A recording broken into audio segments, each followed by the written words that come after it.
Geração de valor, Flávio Augusto da Silva.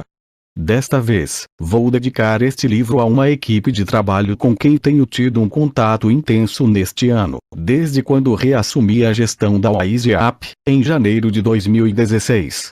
Estou me referindo a um grupo de 10 diretores regionais comerciais. São eles: Mário Magalhães, Keila Pelfeld, Priscila Cruz, Marcos Vinícius Ribeiro, Edio Alberti, Alexandre Pires, Arthur Queiroz, Rodrigo de Sá, Davison Carvalho e Rosilene Dantas. Cada linha aqui escrita, cuja finalidade é inspirar e encorajar leitores de todo o Brasil, carrega o DNA do modelo de gestão que implementamos juntos em nossa empresa e que foi responsável pela construção bem-sucedida de um negócio próspero e repleto de valores e propósito. Grato pela confiança e comprometimento. Apresentação: em novembro de 2014, lançamos o livro Geração de Valor 1, minha primeira experiência editorial autoral. Esse livro materializou uma iniciativa que nasceu em 2011 nas redes sociais de nossos perfis no Facebook, facebook.com/geracaldevalor, YouTube, youtube.com/geracaldevalor, Twitter, @geracaldevalor, e Instagram, @geracaldevalor. Ao todo, são mais de 5 milhões de seguidores e cerca de 22 milhões de impactos semanais, o que representa uma audiência à altura dos maiores meios de comunicação do Brasil. Do lançamento do GV1 para cá, muita coisa aconteceu. Primeiro, o próprio GV1 foi o livro de negócios mais vendido de 2015 e o quinto mais vendido de 2016, posição ocupada até o mês de novembro. Em novembro de 2015, o livro Geração de Valor 2 foi lançado, seguindo o mesmo conceito, com ilustrações provocativas e conteúdo leve e dinâmico. O GV2 foi o segundo livro de negócios mais vendido de 2016, também até o mês de novembro. Ainda em 2015, depois do lançamento do GV1, o Orlando City, clube de futebol que comprei no ano anterior, estreou na Major League Soccer, MLS, principal liga de futebol profissional dos Estados Unidos e Canadá, no dia 6 de março, num jogo que contou com a presença de 62.520 torcedores que lotaram o Citrus Bowl, estádio que foi um dos palcos da Copa de 1994. Ainda, em 2015, o Orlando obteve a impressionante média de mais de 32 mil torcedores por jogo e repetiu a dose em 2016, conquistando a segunda maior média de público dos Estados Unidos, maior que todos os clubes brasileiros no mesmo período. No final de 2016, a revista Forbes listou os clubes de futebol mais valiosos da América, e o Orlando ficou à frente de grandes clubes, como o Cruzeiro, Flamengo, Internacional, Fluminense e muitos outros. Fundei o meusucesso.com, escola de empreendedorismo online que alcançou grande crescimento. Mais de 150 mil pessoas já assistiram às nossas aulas baseadas em estudos de caso de empreendedores de sucesso. No final de 2015, uma notícia ocupou os principais veículos de comunicação. Eu recomprei a WhatsApp, rede de escolas de inglês voltada para o público adulto, que eu havia vendido em 2013 para um grande grupo empresarial brasileiro, numa das maiores transações da história do setor de educação até aquele momento. Desde que lançamos o GV1, meu nome passou a figurar na lista dos líderes brasileiros mais admirados, em pesquisa realizada pela CIA de talentos com mais de 52 mil jovens de todo o Brasil. Nesse período, recebi vários prêmios, além de convites para participar de eventos e entrevistas em diversos meios de comunicação. É com muita satisfação que apresento o último livro da série Geração de Valor neste formato, o Geração de Valor 3. Com este livro, fechamos a trilogia GV, que creio ter cumprido sua missão de inspirar e encorajar centenas de milhares de leitores que desejam ardentemente construir seus projetos. Após o lançamento deste GV3, estarei focado em produzir uma nova série de livros com a finalidade de compartilhar de forma específica minhas experiências na criação e construção de valor de meus negócios. Desde que criei o Geração de Valor, uma missão tomou conta de mim: incentivar o empreendedorismo. As razões que me levaram a assumir esta missão foram: 1. O empreendedorismo mudou a minha vida e pode mudar a vida de quem se propuser tentar viver um estilo de vida diferente daquele que é diariamente apresentado nas escolas e universidades, cuja principal missão é formar mão de obra para o mercado de trabalho. O empreendedorismo pode transformar a vida de qualquer pessoa que se propõe a sair do fluxo comum imposto pela sociedade. 2. O empreendedorismo tem impacto social, pois o maior empregador do Brasil não são as multinacionais e tampouco o governo. As micro e pequenas empresas são o maior polo gerador de empregos no país. Por meio da expansão da base de empreendedores Brasil afora, mais empregos são gerados, com a consequente promoção do crescimento de nosso país. Não são poucas as vezes que sou abordado, quando estou no Brasil, por leitores ou seguidores das redes sociais, que insistem em me agradecer pelo conteúdo. Em muitos casos, contam histórias de sucesso que atribuem ao incentivo que receberam. Ainda assim, sinto-me profundamente recompensado, não apenas por ter ganhado mais projeção nos últimos anos, mas também porque, como mencionei anteriormente, todos os meus negócios prosperaram ainda mais. Coincidência? Não sei lhe responder, porém, na certeza de que ainda temos muito a aprender com as leis do universo, resta-me apenas recorrer à metafísica para explicar o fato de que quanto mais dou, mais eu recebo. Esta iniciativa foi e continua sendo voluntária, sem fins lucrativos. Este livro encerra a trilogia GV, porém marca o início de uma nova caminhada na qual espero contar com a sua companhia para seguirmos juntos, pois só crescemos quando buscamos ser melhores a cada dia. Só assim podemos conquistar uma vida cheia de propósitos e realizações. Boa leitura! Ir à escola, simplesmente para acumular informações, como é costume no sistema de ensino vigente, é uma perda parcial de tempo. Nos dias atuais, temos acesso a uma quantidade infinita de informações com apenas um clique. Quando colocamos em prática essas informações, temos a chance de transformá-las em conhecimento. E o conhecimento, por sua vez, quando exercitado com destreza por muito tempo, pode ser chamado de sabedoria. A sabedoria tem uma característica interessante. Ela também pode ser transmitida por quem a detém, diminuindo o espaço entre o sonho e a realidade de seus discípulos. O que encontramos nas universidades, nos detentores da informação, nos conhecedores com autoridade prática sobre o assunto ou mesmo nos sábios? Quanto vale saber apertar os botões certos? Quanto vale saber conquistar e mover as pessoas em direção aos melhores resultados? Quanto vale conhecer as estatísticas do sucesso e saber que para cada X nãos você terá acesso a um sim, o que vai lhe manter calmo diante do não, passando a encará-lo de uma forma diferente da maioria? Quanto vale estar seguro o suficiente para assumir o controle de seu barco por saber usar o motor de polpa que todos têm mas não se dão conta? Quanto vale ser livre e não depender da ração diária que o sistema tenta lhe convencer de que você precisa? Porque alguns estão sempre capengando enquanto outros têm sucesso em todas as suas iniciativas. Será apenas sorte? Quando eu refleti sobre cada uma dessas perguntas e obtive muitos resultados e experiências com as respostas, passei a formar executivos e empreendedores na empresa que eu fundei. Eu gostaria que você conseguisse entender uma coisa que pode ajudá-lo a desenvolver esses conhecimentos. O sucesso é uma ciência exata que todos podem aprender.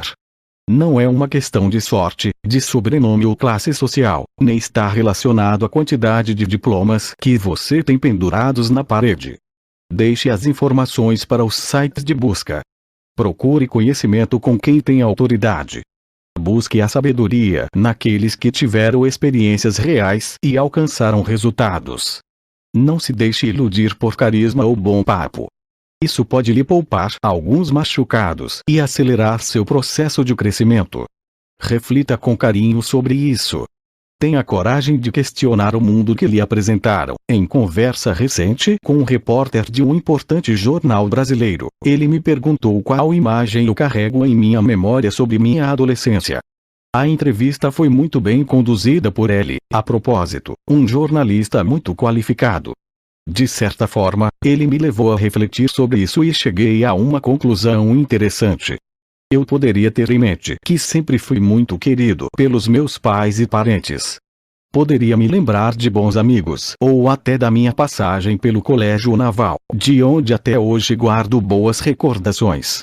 Mas o que descobri que carrego na memória sobre esse tempo são as viagens que fazia todos os dias nos transportes públicos do Rio de Janeiro. Eram momentos de grande sofrimento, pois eu gastava 4 horas por dia entre ir e vir da escola e, depois, do trabalho.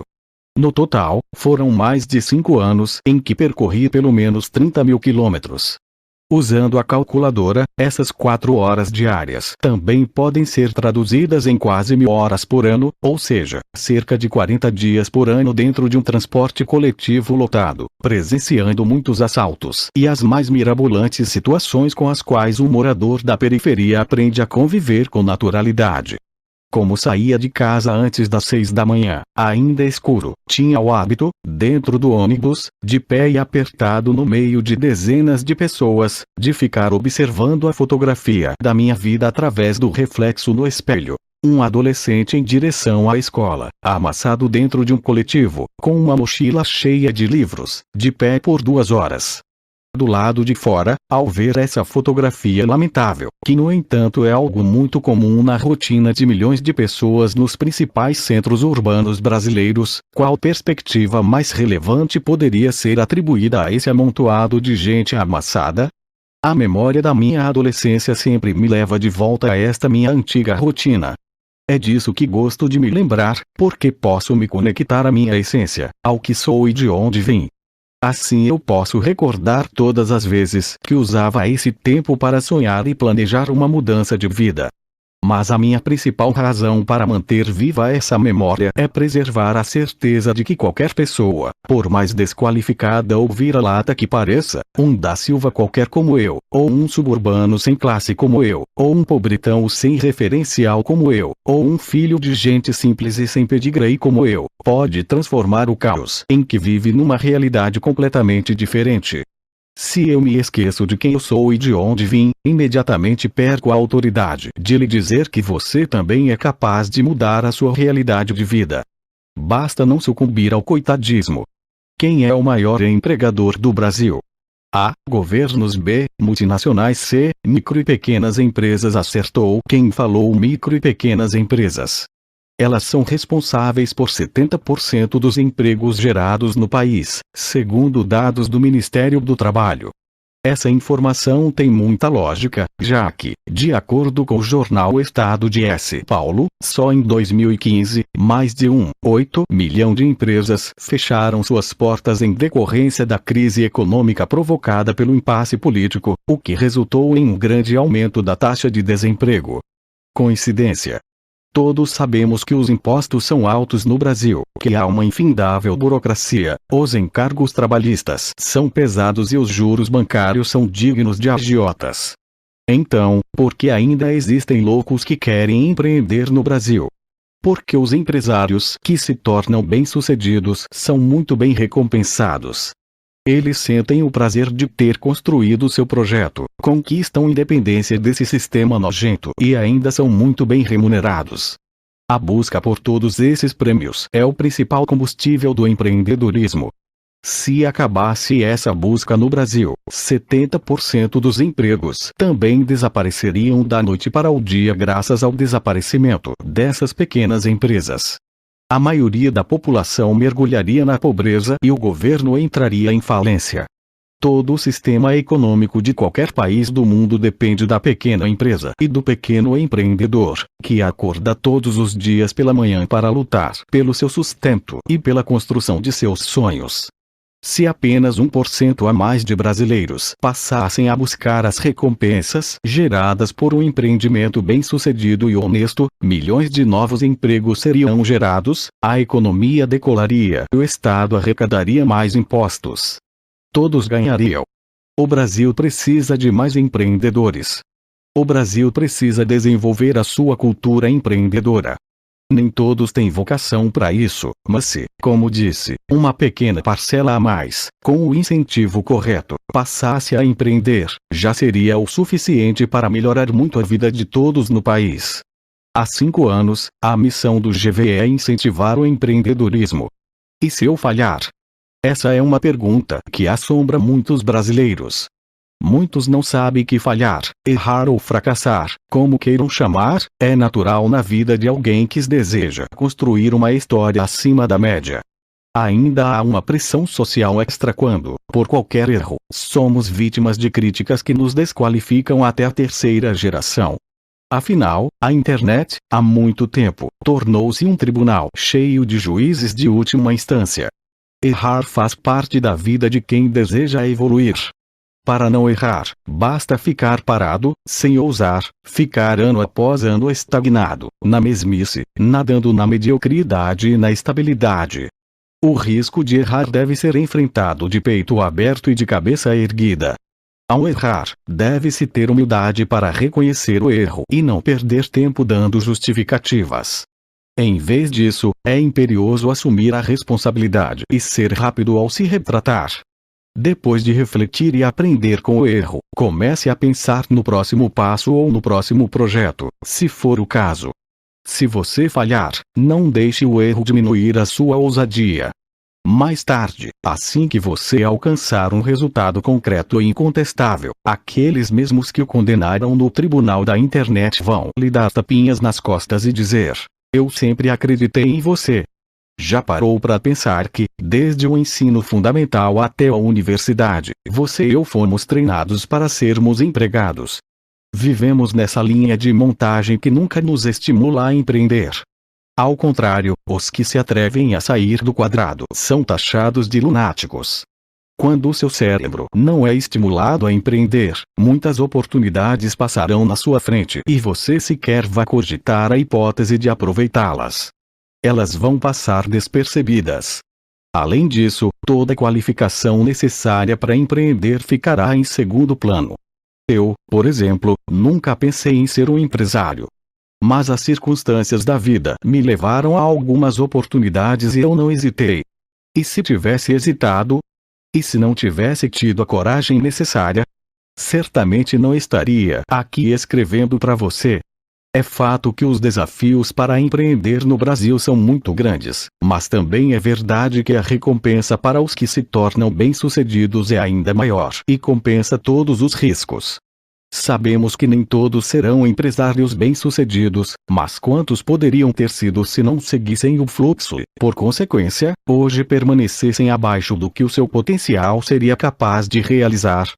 Quantas pessoas passam uma vida inteira trabalhando com chefes limitados, porque não têm a coragem e o preparo suficientes para mudar o jogo, justamente porque tiveram medo de sair do quadrado para o qual foram adestrados por toda a vida?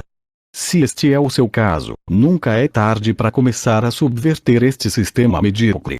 Um dia, ele acordou e, ao se levantar da cama, percebeu algo muito estranho. Tudo estava preto e branco, nada tinha cor. Correu para o banheiro e lavou o rosto. Quando foi escovar os dentes, ainda preocupado, cuspiu a água rapidamente. A água estava amarga. Ainda sem entender, foi correndo falar com sua mulher. Ela parecia ter 50 anos a mais. Ele olhou bem para ela, percebeu que, de fato, falava com sua mulher, mas como ela podia ter ficado tão enrugada da noite para o dia? Antes de sair, sentou-se à mesa com a família para tomar café.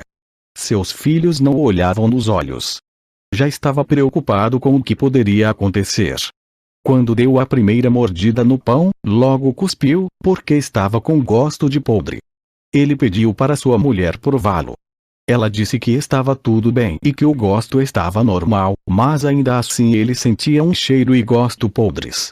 Pegou o carro e decidiu ir ao médico. Nas ruas, lixo para todos os lados, as pessoas eram mal educadas e, apesar de fazer um lindo dia de sol, chovia apenas sobre o seu carro. Ele sentia uma angústia sem explicação que o deixava muito infeliz. Ao chegar ao médico, explicou todos os sintomas para o amigo que o atendia há mais de 10 anos. Ele pediu exames. Ao chegar o resultado, ficou fácil dar o diagnóstico: invejite aguda. A inveja deturpa a forma como o invejoso vê o mundo. A insatisfação com a sua vida faz com que veja tudo muito pior do que de fato é. É como o anoréxico que se considera gordo mesmo que esteja pesando 40 quilos. Sua visão sobre si mesmo, sua baixa autoestima e o seu profundo incômodo com o vizinho transformam sua existência em uma miserável experiência de vida. Ao se sentir desesperado, passa a atacar, desprezar e até ofender os que ele mais admira e gostaria de ser igual. Coitado do invejoso. Não tenha raiva dele. Tenha pena e viva sua vida feliz e sem culpa. Em entrevista recente a uma repórter de uma revista de grande circulação, foi feita a seguinte pergunta: o que é mais importante, competências técnicas ou comportamentais? Respondi: há uma competência que antecede essas duas citadas em sua pergunta que, infelizmente, é deixada de lado. É a definição da missão de vida. O que você seria capaz de fazer de graça pelo resto de sua vida por ter muito prazer e por ser uma atividade que contribui para lhe dar mais significado. Essa deve ser uma boa pista para apontar qual seria sua missão de vida. O sistema educacional, lamentavelmente, é uma grande linha de montagem que conduz as massas de estudantes como uma grande manada. É muito comum que jovens sigam esse fluxo sem qualquer questionamento, entrem na universidade, quando se formam, estão, em grande parte, prontos, no máximo, para arrumar um emprego, como se isso fosse, pura e simplesmente, o único propósito de suas vidas. A falta de definição dessa missão de vida faz com que muitos vaguem por sua existência como meros espectadores ou vítimas das circunstâncias que encontraram, por acaso, no fluxo que seguem. De acaso em acaso, quando conseguem pagar suas contas no final do mês, já se dão por satisfeitos. Dessa forma, 35 anos passam no estalar de dedos e, quando se derem conta, estarão na fila do INSS para receber sua minguada aposentadoria. Quando alguém já começa a flertar com sua missão de vida já na adolescência, a escolha de sua faculdade, ou mesmo a escolha de não fazer uma, fica bem mais fácil.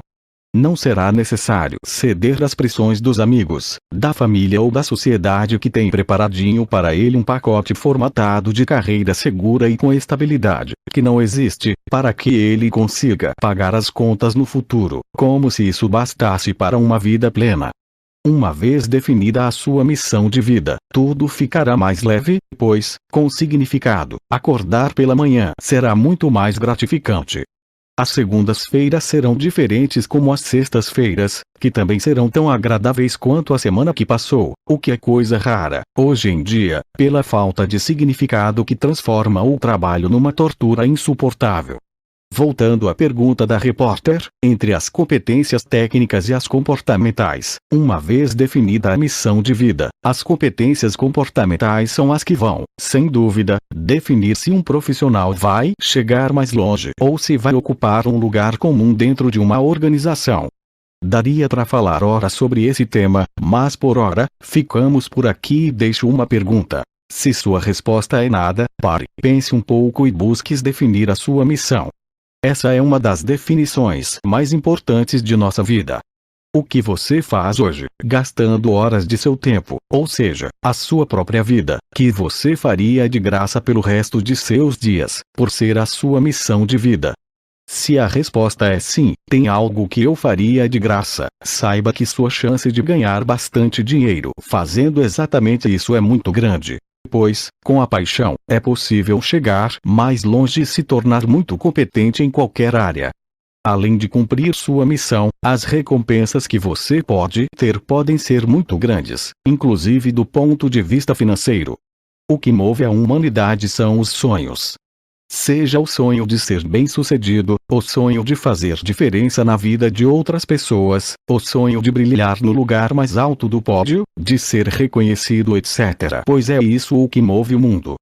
O desejo individual, a fome por evolução, o sonho, ou, se preferir, a ambição de não ser mais uma multidão. Isso é o que leva alguém a assumir riscos, mesmo contra as vozes da mediocridade que nos cercam. Esse chamado foi o que levou milhares de brasileiros comuns a fundarem suas próprias empresas, apesar de toda a burocracia e corrupção estatal. Resultado: 70% dos empregos formais no Brasil foram gerados por esses sonhadores e proprietários de micro e pequenas empresas que proporcionam o sustento de milhões de famílias brasileiras. O mundo vai tentar calar essa voz que grita dentro de você e que deseja ser colocada para fora. Outras propostas eventualmente vão querer anular esse seu desejo. O coletivismo é uma delas, por exemplo. Para que você se renda ao coletivismo, vão chantageá-lo, chamá-lo de egoísta, vão dizer que você pensa apenas no seu umbigo, que é cúmplice das injustiças do mundo, etc., até que seus sonhos individuais sejam impiedosamente sufocados e substituídos por uma mera posição no meio da multidão. Assim você acabará perdido no meio das grandes massas, lideradas por alguém acima de qualquer suspeita em favor da coletividade e de uma causa supostamente nobre pela qual, na visão deles, tudo é válido, inclusive sacrificar a sua própria vida. Os novos convertidos pertencerão agora a alguma classe e seus sonhos serão substituídos por uma espécie de moralidade superior por sentirem-se mais conscientes socialmente e limpos da sujeira dos que compravam e vendem em favor do lucro pessoal. Nos lugares onde o coletivismo tomou o lugar da individualidade, a liberdade virou subversão, o direito a essa defesa virou fascismo, a meritocracia virou injustiça, os valores se inverteram e a suposta igualdade nivelou todos por baixo, na mediocridade. Como florescer no meio desse pântano? Como não matar a sua curta existência para realizar seus sonhos se você é cercado por gente que o oprime com essas doutrinas? Como não se tornar um desses personagens que repetem frases prontas e que adoram patrulhar sua forma de pensar e agir? Respostas que qualquer morador de Berlim, de onde escrevo agora, sabe na ponta da língua, desde que o muro foi derrubado. No entanto, aqui e em todo o mundo, o muro ainda continua de pé nas mentes de muitos. Uma pena. A vida é muito preciosa para seguirmos o senso comum. Quer fazer como todo mundo faz, pensar como todo mundo pensa e agir e reagir como todo mundo se acostumou. Então seja bem-vindo ao senso comum. Ele vai levá-lo, no máximo, aonde todos chegam. Quer chegar mais longe? Digo, mais longe mesmo. Então pense de uma maneira diferente e principalmente haja de uma maneira diferente.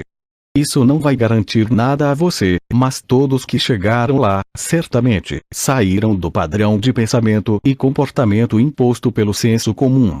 Sim, eu sei que se desgarrar do rebanho e do fluxo das grandes massas não é fácil. No meio da boiada, a sensação de segurança é muito maior, mas, infelizmente, é ilusória. Por isso, um ingrediente fundamental para se chegar mais longe é a coragem. Quantos talentos são desperdiçados todos os dias por falta de coragem? Quantos projetos vão parar no cemitério por falta de coragem? Quantas pessoas vão passar o resto de suas vidas se lamentando pelas iniciativas que não tomaram, pelos projetos dos quais fugiram e pelas pessoas amadas que perderam por medo de serem rejeitadas? A vida é preciosa demais para seguirmos o senso comum. Segundo dados oficiais do IBGE, no ano de 2005, cerca de 12% da população de jovens, entre 15 e 29 anos de idade, nem estudava, nem trabalhava, tampouco procurava emprego. Passados 10 anos, em 2015, essa realidade tinha mudado. Piorou muito, segundo dados do Instituto. O índice aumentou para quase 25%. Ou seja, um quarto dos jovens brasileiros, nessa faixa etária, nem estudam, nem trabalham, nem procuram emprego.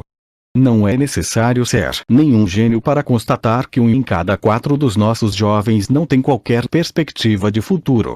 Os números são contundentes e demonstram que as políticas públicas voltadas para a nossa juventude fracassaram. Além de ruins, as escolas perderam a capacidade de engajar.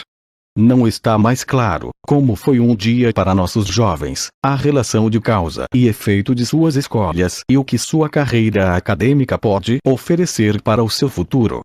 O esforço e a dedicação perderam o espaço, pois a meritocracia foi demonizada. Dedicar-se para quê? A percepção de luta por um futuro melhor foi politizada, como se algum político fosse capaz de garantir alguma conquista, ou que uma lei tenha o poder de mudar a minha vida, seja para melhor ou para pior. Pode até ajudar, mas não determina. Cair nessa ilusão é muito cruel. A lógica do plantar e colher com as próprias mãos foi substituída por filosofias coletivistas, e o jovem passou a abrir mão de sua individualidade em troca de fazer parte de uma multidão barulhenta. O silêncio das horas de estudo em seu quarto, lutando para vencer na vida, tornou-se antiquado e um estilo de vida exclusivo para burgueses privilegiados. Mentira. O barulho das grandes massas o seduziu e ganhou espaço em sua agenda fora da escola. Dentro dela, os valores plantados endossaram esse novo estilo de vida. Faz tempo que estão estragando os nossos jovens. Estão arrancando deles a vontade, a fome, a ambição, que é diferente de ganância, seus sonhos individuais, bem como suas aspirações mais particulares que, na verdade, são insubstituíveis por mais linda, poética e utópica que seja a causa.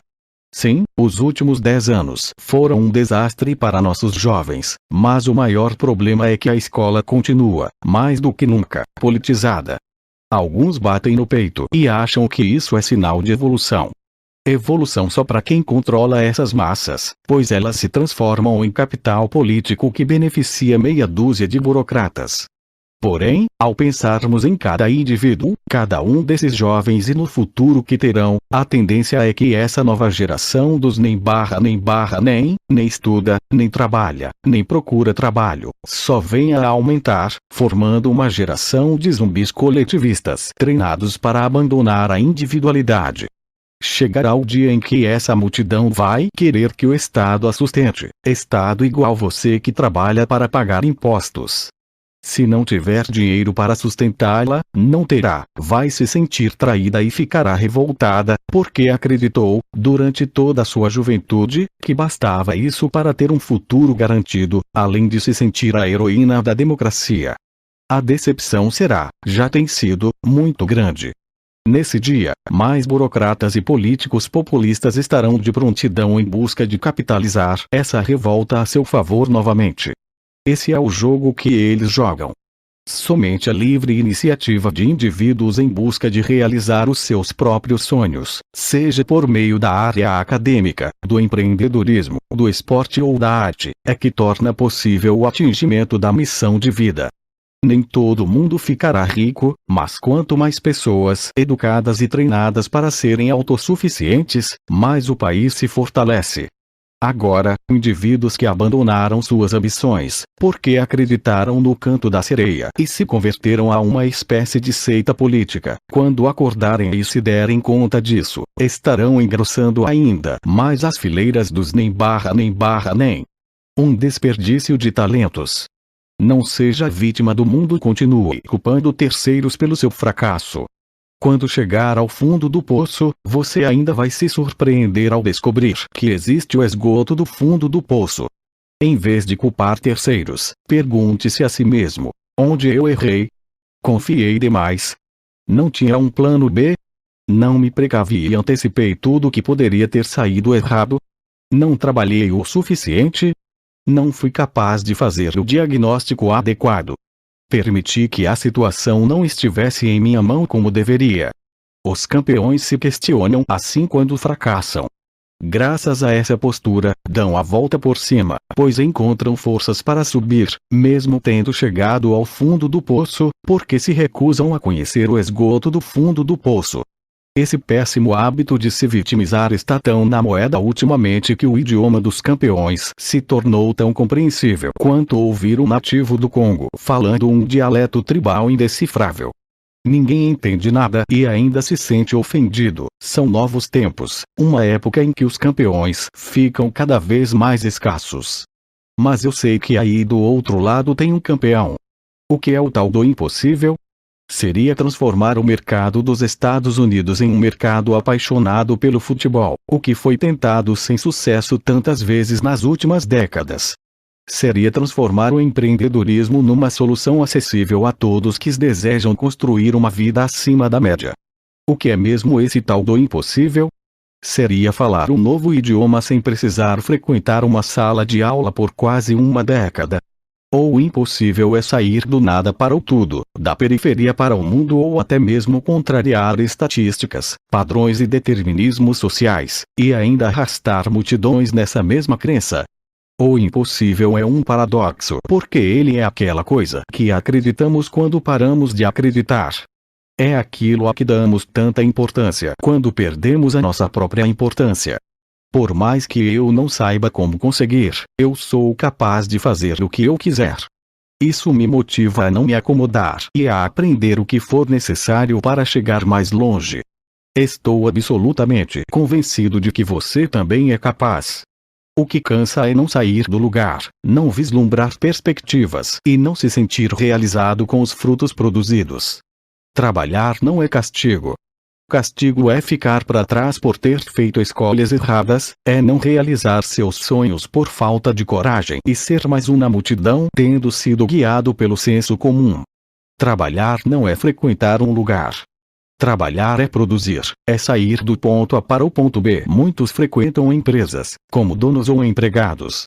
Mas poucos de fato trabalham. Na verdade, muitos apenas se arrastam. Poucos chegam mais longe. Está infeliz com seus resultados? Tome providências ou cale-se para sempre. Está cansado de ser ou de não ser? O que cansa mais? O estresse do crescimento ou o estresse da estagnação? O que cansa mais? Um dia intenso de trabalho ou um dia intenso de entrevistas de emprego? O que cansa mais? Uma madrugada pensando num novo projeto depois de um fracasso ou uma noite sem dormir por não saber qual será o seu futuro? A vida é uma batalha diária, muitas vezes cansativa e desgastante. Em meio a esse turbilhão, é nossa responsabilidade criarmos momentos felizes e agradáveis com as pessoas que amamos, dando muitas risadas com nossos amigos.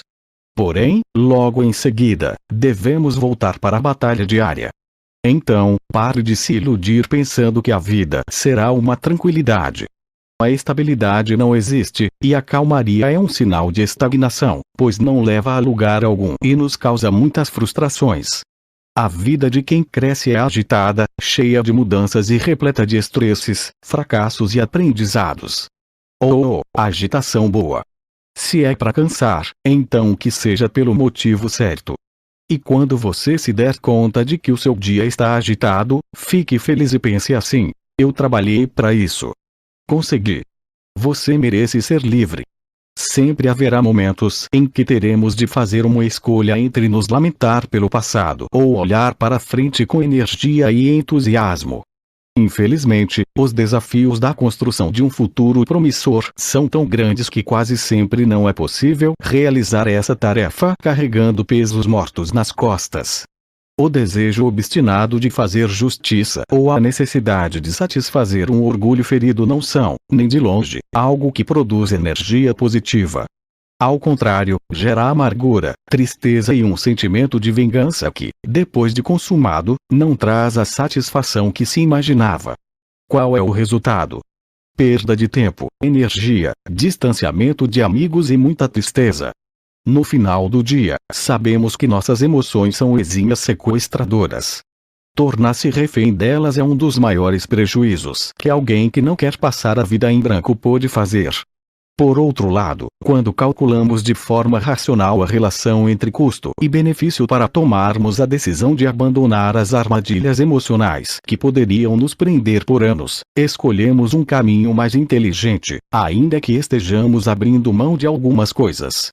Em contrapartida, ganhamos de presente um futuro leve, sem pesos e sem sentimentos negativos, que também ficaram para trás.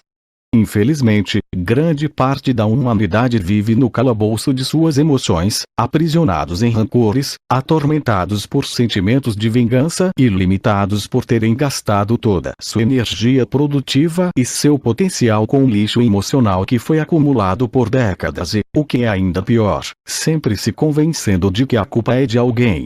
Olhe para frente. O que passou, passou. Perdoe. Mesmo a outra parte não merecendo. Você merece ser livre. A decisão está em suas mãos. Não culpe terceiros por sua miséria emocional. Apaixone-se pelo futuro. Do passado, fique só com os aprendizados. As pessoas acham que os reclamões são muito chatos. Aprenda a perder para ganhar. Sem abrir mão de nada, muitos acabam com nada. Tem até dinheiro, mas, de fato, não tem nada. É fato que vivemos num momento de transição no mundo, em que muitas incertezas pairam na cabeça de uma juventude que sonha em ser bem-sucedida e que quer realizar os seus desejos e aspirações. Mas essa turma nunca esteve tão insegura e influenciada por tanta informação disponível no planeta virtual da internet. Nesse contexto, surgem os gurus, coaches, mentores, masterminders, consultores, escritores e palestrantes eloquentes com a promessa de resultados garantidos e rápidos. Isso é ruim. Não penso dessa maneira. A internet deu a todos, sem exceção, com autoridade ou não, com resultados ou não, de forma competente ou não, o espaço para se vender o peixe. Cabe a cada indivíduo/consumidor saber distinguir entre o que de fato tem valor e o que não passa de espuma. Mas será que esses jovens, no auge da insegurança, estão preparados para separar o joio do trigo e perceber a diferença entre pérolas e bolhas de sabão sopradas pela boca de aproveitadores e vendedores de esperança? Ainda vai levar tempo para o mercado amadurecer a ponto de uma pessoa comum saber a diferença entre as duas coisas. Embora pareça óbvio para muitos, infelizmente, para quem está desesperado à procura de uma direção, a distinção não é tão simples assim. Até porque alguns buscam apenas ouvir aquilo que seja agradável aos seus ouvidos, massagens para o ego e palavras não experienciadas por quem as profere. Nesses casos não importa se o guru cibernética tem ou não propriedade para falar sobre o assunto. Recentemente recusei o título de guru que um repórter tentou associar a mim numa entrevista. Não tenho essa pretensão e tampouco penso ser produtivo cair nessa armadilha de passar a ser visto dessa forma, ou pior, de me sentir como tal. Sou o que sou. Um empresário que se realiza com a construção e o sucesso dos projetos que se propõe a realizar. Mesmo em meio a uma agenda bastante agitada, viajando entre Europa, Brasil e Estados Unidos, dezenas de vezes por ano, decidi dividir aqui um pouco do que aprendi e do que ajudou a me destacar nessa sociedade cheia de contradições. Desde que decidi dar minha cara à tapa na internet em 2011, quando criei o Geração de Valor, muito antes dessa modinha de gurus se disseminar pela rede, sempre me preocupei em escrever e falar apenas o que vivo, de acordo com meus resultados empresariais. Confesso que o grande número de pessoas que dizem seguir meus conselhos passou a ser um estímulo adicional para eu manter em alta os meus resultados. Nessa área em particular, os últimos 5 anos foram mais produtivos para mim do que os 20 anos anteriores, tanto em realizações como em construção de riquezas. Coincidência? Não sei responder, mas o fato é que, até hoje, manter-me digno da confiança que depositam em mim é também um fator que me mantém firme em meu dia a dia, o que representa um senso a mais de responsabilidade, que considero ter se tornado um grande aliado meu. Por outro lado, se passasse a fracassar em meus projetos, perderia a autoridade para falar sobre os temas que abordo e não me sentiria mais digno de poder dizer alguma coisa a ser seguida por alguém. Ficaria calado até voltar a conquistar resultados positivos. Qualquer pessoa pode falar o que bem entender, mas é importante compreender que, no ramo dos negócios, direito de expressão não é suficiente para exercer papel de liderança, pois resultado é o único argumento que nos dá autoridade. O resto é balela. Mas vamos analisar outro aspecto que é positivo em meio a essas questões. Nunca na história deste país, jovens estiveram tão interessados em empreendedorismo e em aprender como alcançar o sucesso. É como se tivessem despertado de um sono profundo e descoberto que isso não se aprende na escola, o que desencadeou uma busca desesperada por respostas. Então veio a internet. Eu penso que todo esse processo foi extremamente positivo. O primeiro passo foi dado e o interesse pelo assunto está em alta. Agora, o próximo passo será amadurecer os consumidores/leitores. Enquanto isso, ultrapassamos 3 milhões de GVS com o alcance de mais de 22 milhões de pessoas que nos leem rodas as semanas, mais de 3 milhões de ouvintes por trimestre que seguem o nosso podcast, o Gufcast, além de termos os livros de negócios mais vendidos do Brasil, o Geração de Valor 1 e 2.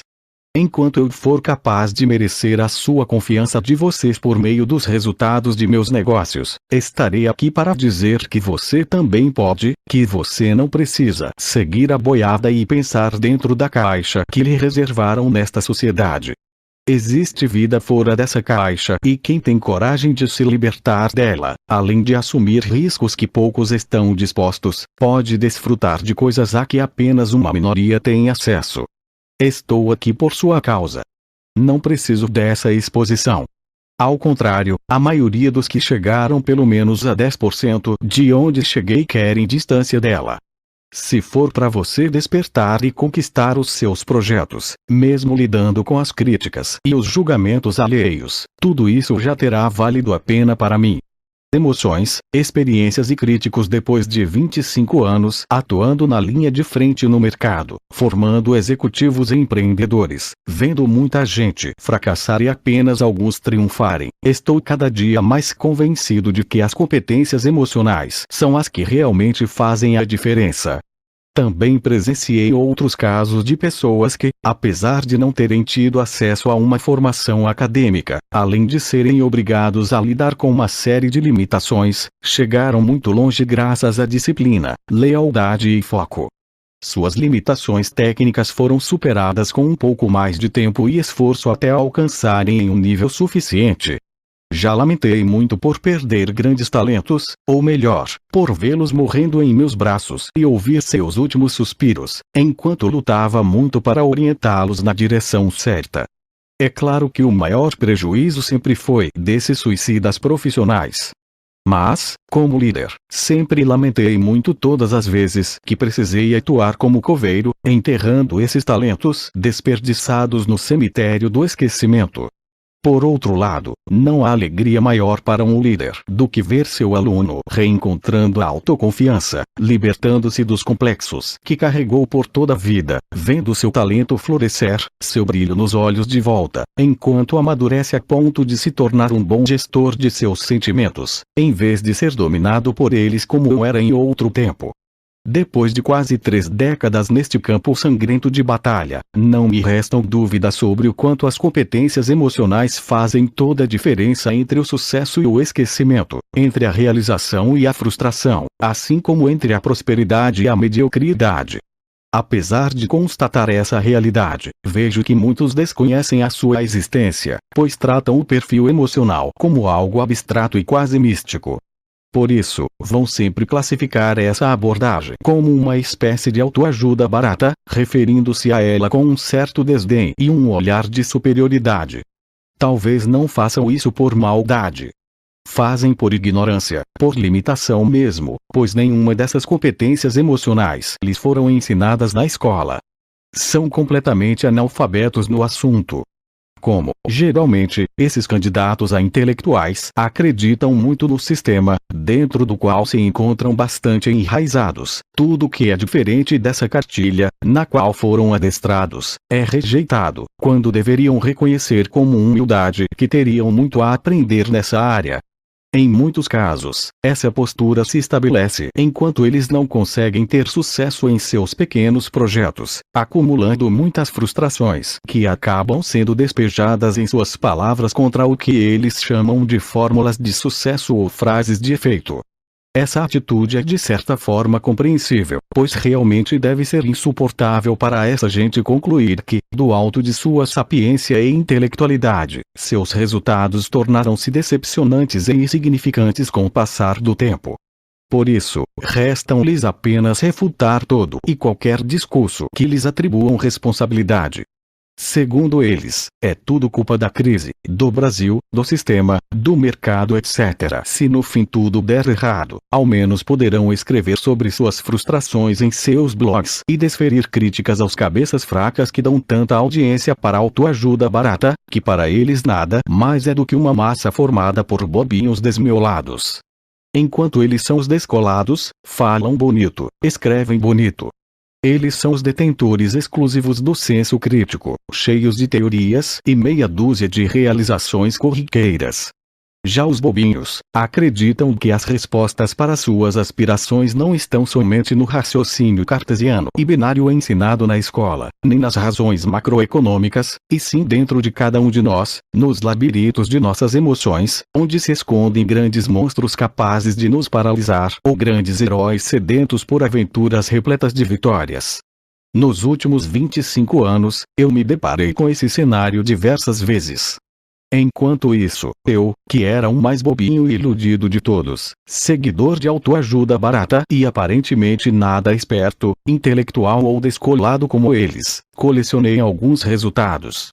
Depois disso, colecionei mais outros, e como os descolados costumam dizer que é sorte, fundei mais empresas que foram novamente bem-sucedidas.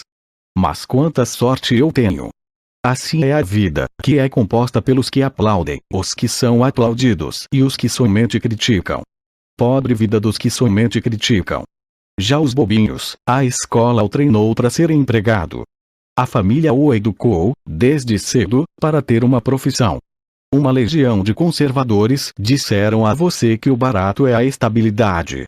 Cresceste ouvindo que o capitalismo é opressor. Seguindo a boiada, tens uma sensação maior de segurança. Até que um dia você achou que Che Guevara não era uma cara tão legal assim como te disseram, começaste a pensar no futuro, tiveste uma ideia e resolveste empreender. E agora, o que esperar? Tudo, menos apoio. Serás uma decepção para muitos. Outros vão rir de ti. Vão te comparar com aquele primo que passou no concurso público. Alguns terão pena de ti. Sonhador é eufemismo para otário. Deixarás de ser um bom partido. Vai aparecer um monte de parentes conselheiros. Vão te marcar em posts com mensagens medíocres. As indiretas vão aumentar em reuniões de família. O gerente do banco negará crédito a você, para despistar, dirá que tu precisas iniciar um relacionamento com o banco. E o que acontece depois?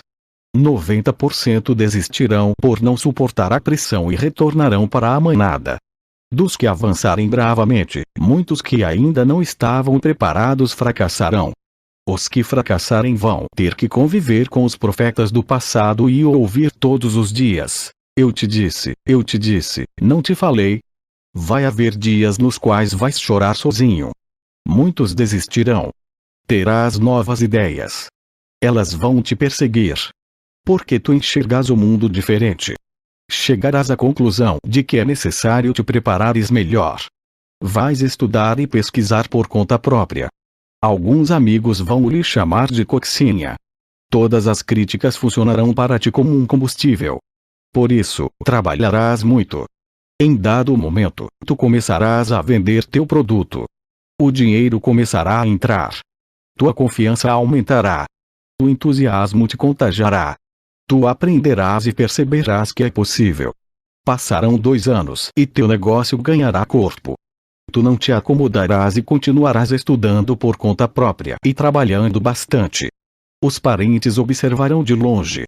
Com a tua prosperidade, alguns amigos pensarão que tu agora és um traficante, só pode. Quando te mudares pro teu AP, te chamarão de esnobe. Quando chegares de carro para visitar a família, virarás assunto dos vizinhos. Teu reconhecimento no mercado virá de pessoas que não te conhecem. Nesse momento, ganharás mais do que todos os teus amigos e parentes. Mais um ano e começarão a perceber que teu sucesso é uma realidade. Vão começar a puxar o teu saco. Ex-namorada, vai te ligar. Teus amigos da zoeira vão te pedir emprego. O gerente do banco vai ligar uma vez por semana para tua secretária para tentar marcar um almoço contigo. Teu caso será estudado no meusucesso.com. Teus pais ficarão orgulhosos. No final, muitos vão dizer que tiveste sorte. Nada mais do que isso. Apenas sorte. Quem governa você é você mesmo. Se uma pessoa conseguiu, estatisticamente, todas conseguem. Fácil. Quem disse isso? Quer moleza? Quer terceirizar para o governo? Se for o caso, um dia você vai cair do cavalo. Você é capaz de se autossustentar ou você é refém do governo. Não existe meio termo. Está atrás de direitos. Nada contra os seus direitos, mas você está mirando o alvo errado. O simples fato de você existir pode até lhe dar alguns supostos direitos. Porém, ao depender deles, você se transforma, mais uma vez, em um refém desse sistema nojento. O Brasil é uma terra fértil, mesmo com os burocratas parasitas atrapalhando. Por outro lado, cada um de nós somos os agricultores dessa terra. Cabe a cada um de nós plantar para colher. Sem o ato de plantar, não pode haver colheita. Fácil. Quem disse isso? Se uma pessoa conseguiu, estatisticamente, todas conseguem. Ainda jovem, ouvi uma história de 2 sobreviventes de um acidente aéreo que caíram num deserto. Morrendo de sede, caminharam por dias até que avistaram uma garrafa de água sobre a areia. Depois de se entreolharem brevemente, começaram a andar em direção à garrafa. Aceleraram o passo até correrem desesperadamente na direção daquilo que parecia uma miragem, mas era real. Ao se aproximarem, lutaram pela garrafa, já que ela poderia significar a sobrevivência. Depois de muito empurra, tapas, socos e chutes, um deles estava prestes a pegar a garrafa para beber a água. No entanto, o outro, ao se recuperar das bofetadas, correu, antes que o outro bebesse, deu um chute na garrafa que caiu sobre a areia, derramando toda a água que estava dentro. Os 2 morreram de sede horas depois. Seria muito mais racional se os 2, ao encontrarem a garrafa no deserto, pudessem dividir a descoberta e garantir por mais algum tempo a sobrevivência de ambos. No entanto, a desconfiança, ou mesmo o egoísmo, fez com que os 2 disputassem a garrafa. Ao perceber que perderia a garrafa de água, o que estava para trás tomou uma decisão. Se eu não bebo, ninguém vai beber. É claro que, nesse conto, o egoísmo, a luta pela garrafa e a questão extrema da sobrevivência ilustram muito bem o drama que esses 2 personagens estavam vivendo.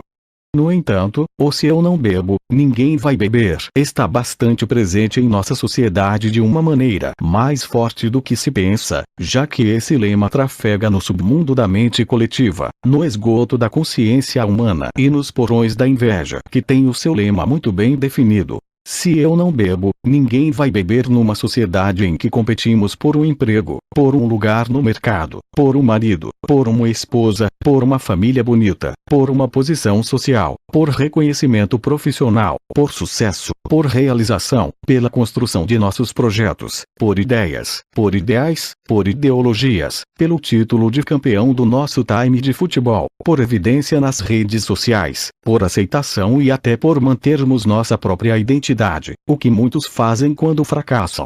Como reagem quando não alcançam suas metas? O que pensam quando as coisas não saem como o planejado? A que conclusões chegam quando ficam para trás? Há somente 2 possibilidades. 1. Sou responsável por meus resultados. Esse grupo percebe que não se dedicou como deveria, que não foi competente o suficiente ou que cometeu erros de avaliação. Nesse caso, ele tem a chance de aprender com seus erros e se dedicar a batalhar pelos seus projetos novamente até conseguir realizá-los. Ele assume com dignidade seus erros e dedica-se a evoluir em busca da realização de seus projetos. 2. A responsabilidade é do sistema, de alguém ou de quem quer que seja, menos minha. Esse grupo geralmente tem uma imagem muito equivocada sobre si mesmo e não aceita o fato de que pode ter errado, não se preparado da maneira correta ou ainda ser confrontado pela realidade e cair na autopiedade, negar seu fracasso, culpar forças ocultas, como, por exemplo, o sistema, as supostas cartas marcadas, o capitalismo e suas injustiças, a elite ou outras desvantagens construídas entre os que optaram por se sentirem injustiçados e vítimas de conspirações. Ressentidos por seus fracassos ou por não serem reconhecidos pelo que erroneamente pensam sobre si mesmos, sem encontrar um espaço de destaque na sociedade, em vez de assumirem seus erros e trabalhar novamente para realizar seus projetos, embarcam numa cruzada contra as supostas injustiças do sistema, as quais consideram ser as responsáveis por seus insucessos. Como encontram outros com esse mesmo discurso, sentem-se moralmente avalizados pelo descontentamento coletivo por meio de uma espécie de sentimento de pureza moral distante dos instintos pecaminosos do egoísmo daqueles que acreditam e lutam pela conquista de seus sonhos individuais. Mas ele não. Ele agora é um ser especial que luta por algo comum em favor dos fracos e oprimidos, sendo diariamente alimentado pelo lema: se eu não bebo, ninguém vai beber. A inveja é mestre em sua sutileza. Ao enxergar que outro lutou para ocupar uma posição mais privilegiada e conseguiu seu propósito, a inveja torna-se um sentimento insuportável dentro daquele que ficou de fora. A visão de um amigo no lugar mais alto do pódio não produz nele a vontade de aplaudir. Ao contrário, sua reação é de nutrir o ressentimento por meio de discursos moralistas, já que agora passou a estar engajado em causas muito mais nobres do que essa porcaria de sucesso. No entanto, lá no fundo, é a inveja que já está dando as cartas. No fundo, ele gostaria mesmo de estar no lugar do amigo aplaudido. Por isso, ele tenta de todas as maneiras se convencer de que sua vida é dedicada à luta por algo maior e coletivo. Porém, se tivesse uma única oportunidade, ainda que de forma fraudulenta, não hesitaria em querer experimentar esse momento de glória, porque na realidade, o que ele mais nega é o que mais deseja. Se eu não bebo, ninguém vai beber é o lema dos invejosos, dos que não tiveram a dignidade de assumir seus erros a fim de corrigir a rota e lutar pelos seus projetos. Lutar por seus sonhos não é pecado. Ao contrário, desejar crescer e lutar para conquistar um lugar de destaque é louvável. Nada disso é repugnante como os invejosos tentam disseminar por meio de suas ideologias impregnadas de inveja, disfarçadas de causas benevolentes em favor dos injustiçados, mas que na verdade é apenas uma autodefesa para anestesiar-se da dor provocada por seus fracassos. Não tenha peso na consciência para assumir que você vai trabalhar e se esforçar para se destacar da multidão, que você não deseja ser massa de manobra, que você cultiva a sua individualidade e identidade própria. E por causa dessa postura, não nasceu para passar em branco neste mundo que tanto quer padronizá-lo. Não tenha peso na consciência para assumir que você quer ter sucesso, quer ganhar bem, quer prosperar, quer ter o melhor, a melhor casa, o melhor carro, a melhor carreira, o melhor reconhecimento, quer dar o melhor para sua família, quer o melhor projeto, a melhor satisfação pelo sentimento de dever cumprido. Querer o melhor é louvável. Você não é igual a ninguém. Ninguém é igual a ninguém. Não somos iguais. Eu posso estar mais disposto do que você, e você pode se dedicar mais do que eu. Plantaremos diferentes sementes, logo colheremos diferentes frutos. Não há nada mais justo do que isso. Temos a liberdade de escolher nossas sementes. Porém, uma vez escolhidas, colheremos as consequências do resultado dessa escolha.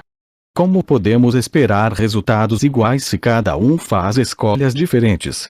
Colher o que se planta é uma lei da natureza que produz a mais pura justiça social. Negar essa lei é, no fundo, uma tentativa de diminuir a frustração dos que são sistematicamente corroídos pela inveja. Em vez de se reerguerem de seus fracassos, preferem tentar anular a iniciativa dos outros. Em vez de assumirem seus erros, preferem fazer que você se sinta culpado por lutar por uma vida melhor.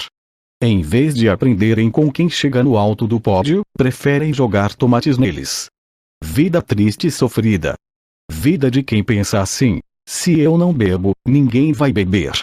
Sei que tem hora que bate um desânimo, e a única vontade é de sumir. Você não é o único que já sentiu isso. Isso acontece porque a vida é mesmo feita de momentos muito diferentes daqueles que planejamos. Decepções, traições, erros, acidentes de percurso. Acontece com todos. Aconteceu, acontece e ainda vai acontecer algumas vezes comigo também. É desse jeito mesmo. Apesar de comum, eu sei, é um saco. Reconheço isso. Porém, é justamente nessas horas que o campeonato é decidido. Esses são os momentos em que muitos ficam na peneira e os que não são vencidos por suas emoções ganham posições. Tente compreender a guerra que você está lutando e quem é o seu maior inimigo. não são as adversidades e tampouco aqueles que provocaram essas adversidades que irão determinar seu futuro, e sim a forma como você reage a essas adversidades, sejam elas grandes ou pequenas. Você pode superá-las ou ficar pelo caminho. Tudo irá depender de como você lida com as suas emoções.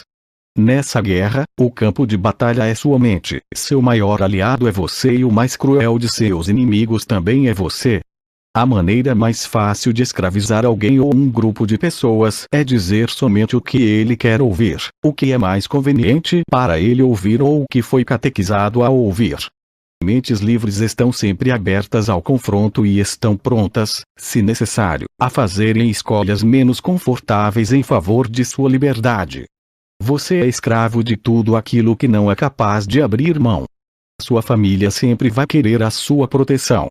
Por isso, raramente vai apoiar a sua iniciativa de empreender, já que esta sempre está associada a assumir riscos sem nenhuma garantia em troca. Portanto, não perca tempo entristecendo-se com essa falta de apoio tão comum. A intenção deles é a melhor possível. Eles te amam. Agora, uma coisa é certa. Isso será um bom teste para ver se você quer mesmo o que diz que tanto quer. Muitos já param por aí, não são poucas as vezes que alguém me pergunta, onde quer que eu esteja, sobre quanto o modelo de sociedade que conhecemos arrebanha as grandes massas por meio do sistema de ensino a fim de preparar a população para ser empregada em empresas públicas ou privadas. Na realidade, tudo está montado dessa maneira, e a maioria das pessoas segue esse fluxo sem fazer questionamentos. As pessoas preferem viver desse jeito, pois seus pais e avós assim também viveram. Por isso, quando se comparam as que não são presas a esse modelo de vida convencional, sentem-se com medo de ficar sem o alpiste e a água no copinho que consomem diariamente dentro de sua gaiola. Por terem se acostumado ao cativeiro, sentiriam-se brutalmente inseguros fora dele. A ideia de voar com suas próprias asas e de caçar sua própria comida os enchem de temor. Compram esse produto, ou seja, esse estilo de vida, sem saber que tem alternativas. Por isso, acabam vivendo um nível de vida abaixo de seu potencial. E, pior, não se sentem mal por isso. Adaptaram-se tanto com a privação e a escassez que chegam a achar imoral toda e qualquer forma de abundância. Quando veem outros pássaros voando, ou com a pretensão de voar, consideramos-nos doentes, loucos ou fora da realidade. O condicionamento dessas pessoas ao meio supera e nega o fato de serem pássaros, uma espécie que é anatomicamente preparada para voar e não para rastejar. A noção de realidade dessas pessoas condicionadas se resume ao mundo que elas conhecem, apenas. Muitas vezes, ainda, são contaminadas por modismos, e não se intimidam com estatísticas desfavoráveis. Ao contrário, ainda que pudessem se libertar desse condicionamento, sentem-se mais atraídas a fazer parte de um seleto grupo de conformistas que vivem dentro de uma gaiola cheia de diplomas e títulos. Se você leu até aqui e ainda não entendeu, vou ser mais claro. A escola e a faculdade, ou seja, todo esse sistema de ensino retrógrado, está formatado para formar empregados. Adicione a tudo isso, ainda, o fator político de controle das massas que, dentro das instituições públicas, usam a prerrogativa do currículo controlado pelo Estado para doutrinar jovens com fins políticos, travestidos de causas sociais, resultado desse show de horrores. Um amontoado de jovens disputando a tapa as vagas de emprego no mercado de trabalho, o que resulta em uma diminuição do valor dos salários. Ninguém ganha por sua importância, e sim por sua raridade. Um professor é muito importante, mas um Lionel Messi é mais raro. Por isso é disputado por muitos clubes e ganha muito mais em consequência desse leilão. Fazer-se raro é sempre uma consequência de ter a coragem de sair voando de sua gaiola. Dentro dela você vale muito menos. Você será um a mais na multidão de escravos modernos que financiam seus apartamentos por 30 anos com os bancos do governo, usam cartão de crédito para fazer compras nos supermercados e ainda pagam impostos. Ao final da vida, enfrentam a triste fila do INSS para receber a aposentadoria. A propósito, você foi treinado para chamar essa porcaria de benefício, para achar que a CLT lhe fornece alguma segurança e para pagar contribuições sindicais àquele pessoal bacana controlado pelos partidos políticos. Você foi treinado na ilusão de que a escola e os hospitais públicos são de graça. Foi treinado para achar normal as mordomias dos donos da corte. Pior, foi treinado para achar tudo isso muito legal, sem questionar. O máximo que você se permite é ir para o trabalho resmungando na segunda-feira ou depois de um feriado. É alguma espécie de pecado ser empregado. Não, eu tenho milhares deles. É um enorme desperdício você não acreditar que tem alternativas e pautar sua vida pela lavagem cerebral feita pelo sistema. Goste você ou não, dormirei com minha consciência mais tranquila porque eu não guardei esse segredo só para mim e meus filhos. Aliás, muita gente me acha bem-sucedido. Avaliando em perspectiva, considerando de onde vim e aonde cheguei, ok, tudo caminhou bem até agora. No entanto, se me for dado o privilégio de viver por mais algumas décadas, gostaria de que os meus olhos ainda pudessem testemunhar algumas coisas. Gostaria que meus filhos, assim como eu, nunca tivessem uma carteira de trabalho assinada. Gostaria que eles nunca dependessem de governo e que voassem com as suas próprias asas, sem medo de serem limitados pelo sistema de ensino. Quanto a isso, eles já colocam a escola em seu devido lugar, atribuindo a ela pouca significância em sua educação. Bem, se isso é o que desejo para os meus filhos, desejo o mesmo para vocês. Aliás, a cada dia, fico mais feliz ao ouvir histórias sobre suas conquistas. Não aceite nada menos que o seu potencial pode lhe dar. Faça por merecer. Não engula de graça tudo que essa sociedade medíocre tenta lhe empurrar goela abaixo. Não permita ser doutrinado por ambiciosos lobos vestidos de cordeiro, seja nas redes sociais ou nos palanques da vida. Viva o seu sonho, coloque-o em prática, ainda que tenha que lidar com os medíocres de plantão que acham que voar é para pássaros alienados que seguem modismos. Na realidade, modismo mesmo é seguir a boiada e viver de alpiste pelo resto da vida. Em uma situação de urgência, você age de forma enérgica, atento a tudo que pode acontecer. Ou de forma passiva, como se nada mais pudesse ser feito. Um exemplo. Você está em seu apartamento no 10º andar. De repente, fica sabendo que o seu prédio está em chamas, você sente cheiro de fumaça e ouve as sirenes da equipe dos bombeiros chegando. O que você faz? 1. Age como se nada estivesse acontecendo. 2. Ou age com um senso de urgência maior. Se sua resposta for a segunda alternativa, ainda preciso lhe fazer outras perguntas. 2. Você busca se informar sobre a dimensão do incêndio? 2b.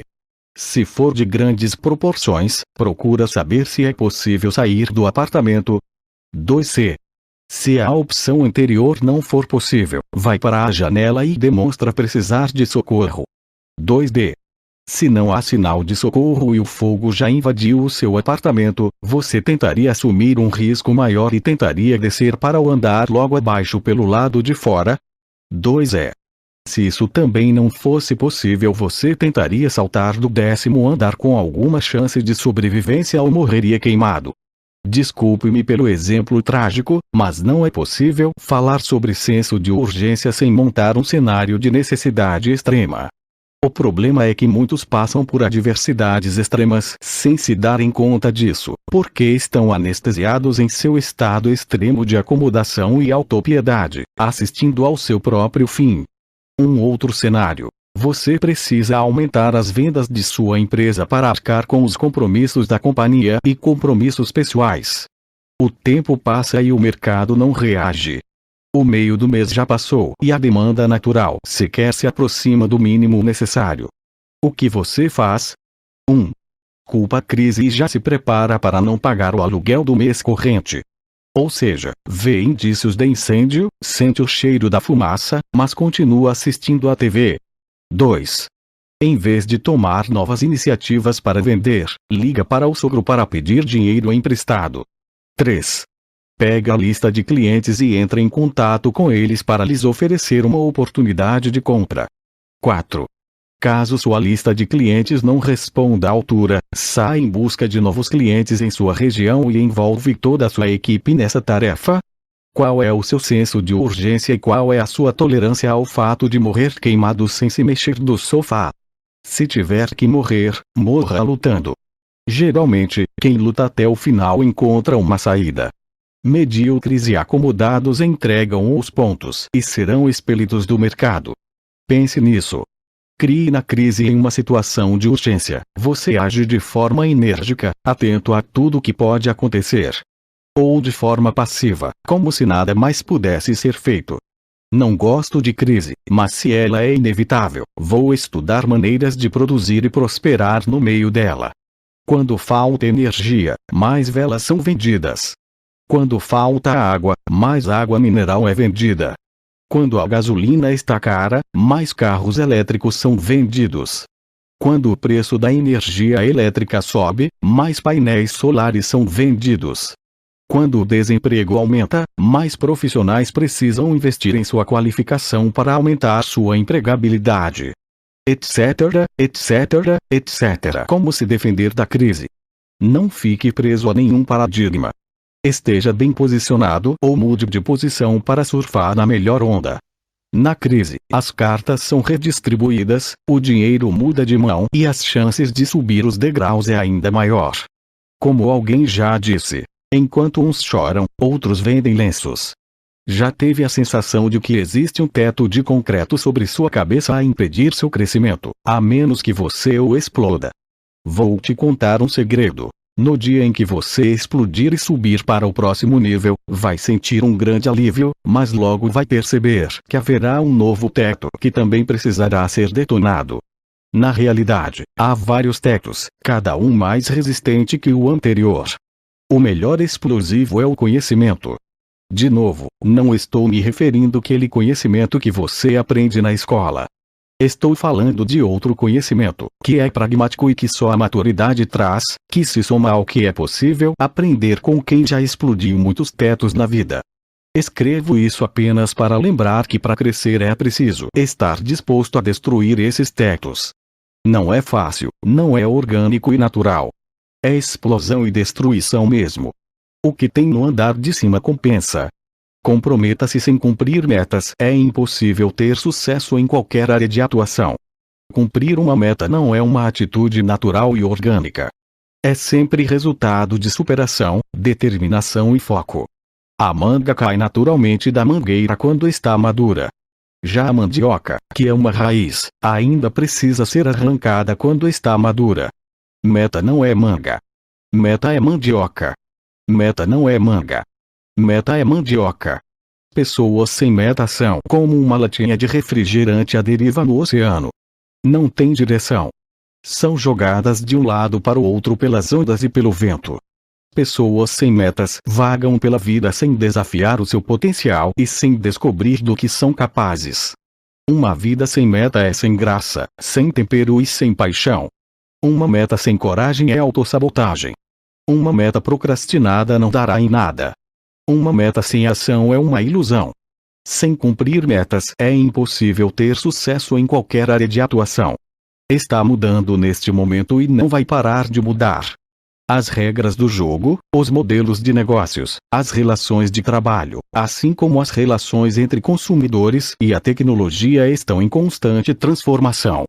Como parte dessa mudança, todo o mundo envelheceu, ou seja, a máquina burocrática, o sistema de ensino e os velhos conceitos caíram em desuso sem que muitos sequer tenha percebido. Estamos no meio dessa transição que promove uma imensa ruptura com o velho e impõe o novo sobre todos. É importante também compreender que este novo chegou repleto de novas oportunidades e possibilidades para todos. No entanto, não há alternativa para os que insistem em se apegar ao velho, a não ser mudar. Goste-se ou não, a verdade é que o velho está morto e quem não o sepultar será enterrado junto com o defunto. A dificuldade da atual geração diante dessa inevitável mudança do meio de vida tem gerado muita resistência. Mas a mudança é inevitável, e os resistentes não estarão preparados para a próxima década, que será marcada pela transição em todo o mundo. Os que entenderem que estamos num caminho sem volta e aprenderem a jogar o novo jogo ocuparão as melhores posições no tabuleiro. Já as novas gerações vão sentir o choque entre o novo e o velho, visto que nasceram no meio do novo. Porém, muitos vão esbarrar com a resistência do velho dentro das salas de aula, que em muitos casos servirão como trincheiras da resistência. Um esforço inútil. Sentados em sua carteira escolar, muitos serão assediados e catequizados na tentativa de mantê-los dentro do velho. Porém, ao serem despejados no mercado de trabalho serão atropelados no mundo real pelo novo. Assim, chegarão à conclusão de que não foram preparados para essa nova forma de vida. Entre mortos e feridos, depois de 20 anos, o velho será lembrado apenas nos livros e museus, e o novo talvez já tenha ficado velho e já terá dado lugar a um novo. O ciclo das mudanças é implacável, deixa para trás os que nutrem a ilusão da estabilidade. Aliás, estabilidade, segurança e seus derivados já foram sepultados com o velho. Quem tentar se apegar a esse defunto, acordará cedo ou tarde para a vida. Ou melhor, para uma nova forma de vida. Nesse novo mundo, a capacidade de se reinventar é a condição de sobrevivência. Isso vale para governos, empresas e pessoas. Estar aberto para novos conceitos, assim como se desapegar rapidamente dos antigos, será a habilidade dos bem-sucedidos nessa nova realidade. Tecnologia e capacidades humanas terão que caminhar juntas. Nerds com dificuldades em estabelecer relações humanas ficarão para trás. Comunicadores e especialistas em processos corporativos que são analfabetos digitais ocuparão um lugar especial na mediocridade. Países com leis rígidas feitas para tentar proteger os mais relutantes a essas mudanças, mesmo sem ser essa a intenção, vão acabar despejando-os ainda mais rapidamente na insignificância. Não há lei que impeça a vontade de um novo mundo. Não há força maior do que a força da mudança. Quando a mudança chega, só há duas alternativas: mudar ou morrer. Não é o mais forte quem sobrevive, nem o mais inteligente, mas o que melhor se adapta às mudanças. Charles Darwin, não tenha medo. Chegou sua hora de conquistar seu espaço nesse novo mundo.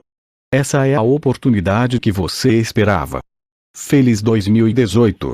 Esse ano já começou com toda força. Sim, é 2018 mesmo. 2017 já é um ano velho. Venda o que as pessoas querem comprar.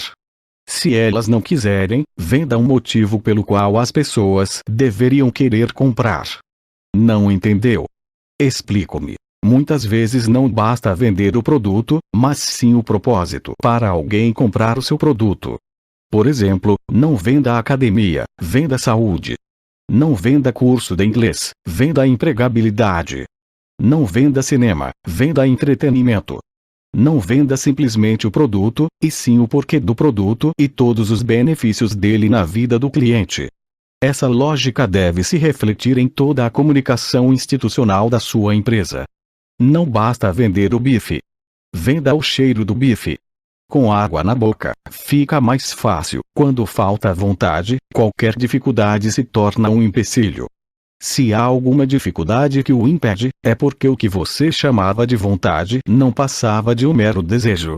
Gosto desse jogo de palavras e, de maneira prática, solucionamos esse impasse com algumas hipóteses simples e práticas. Por exemplo, pense em algo que você gostaria de ter realizado há pelo menos 2 anos, mas por acreditar que havia alguma dificuldade não foi possível concretizar, pensou.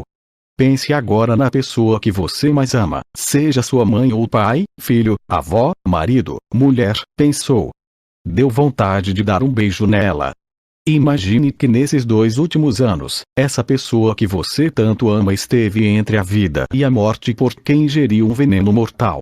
O único antídoto que poderia salvá-la seria ter realizado esse tal projeto que até agora não tinha saído do papel. A pergunta fatal que nos revela muita coisa é: você teria realizado o projeto, salvando essa pessoa querida, ou continuaria se convencendo que é muito difícil realizá-lo? Eu presumo que você já teria realizado e já estaria pensando no próximo. O que teria mudado? Seu esforço, sua dedicação e determinação para encontrar a solução, saindo da passividade e da zona de conforto. Em outras palavras, você daria o seu jeito e teria outras prioridades.